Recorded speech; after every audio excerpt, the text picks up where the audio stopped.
اعوذ باللہ من الشیطان الرجیم بسم اللہ الرحمن الرحیم۔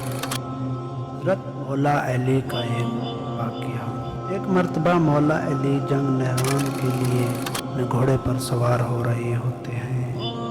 ایک نجومی مولا علی کے پاس آتا ہے اور کہتا ہے، اے علی، یہ جنگ آپ مت لڑیں کیونکہ آپ کا ستارہ گردش میں ہے، آپ یہ جنگ بری طرح ہار جائیں گے۔ مولا علی اس کی بات سن کر گھوڑے سے نیچے آ جاتے ہیں اور اس نجومی کو کہتے ہیں، اچھا تم ستاروں کے حال جانتے ہو؟ اس نے کہا، ہاں، میرا کام یہی ہے، میں ستاروں کو دیکھ کر انسان کا حال بتا سکتا ہوں، اور آپ کا ستارہ گردش میں ہے، اس لیے آپ کو بتایا آپ یہ جنگ ہار جاؤ گے۔ مولا علی اس نجومی کو کہا، اچھا وہ سامنے ایک گھوڑی ہے پیٹ سے ہے، بتاؤ اس کے پیٹ میں نر ہے یا مادہ ہے؟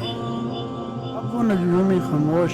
مولا علی نے کہا، تم کہہ رہے تھے کہ میں ستاروں کے حال جانتا ہوں، یہ تمہاری نظروں کے سامنے ہے، تم تو اس کا حال بھی نہیں جانتے۔ مولا علی نے کہا، اچھا بتاؤ کون سا ستارہ جب ٹوٹتا ہے تو اونٹ پارے حرکات ظاہر ہوتی ہے؟ اب پھر وہ نجومی خاموش۔ مولا علی نے کہا، اچھا اس میرے گھوڑے کے پاؤں کے نیچے زمین پر ایک چیز ہے، بتاؤ وہ کیا ہے؟ نجومی خاموش۔ مولا علی نے کہا، تم آسمان کے کیا زمین پر تمہاری نظروں کے جو سامنے ہیں وہ بھی نہیں جانتے؟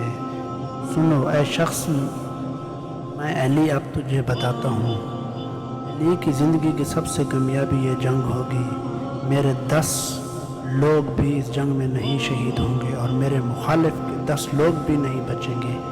اور پھر تاریخ میں لکھا ہے، جنگ نہروان میں مولا علی کا کوئی ساتھی بھی شہید نہیں ہوا تھا اور مولا علی کے مخالف صرف 9 آدمی بچے تھے۔ جزاک اللہ۔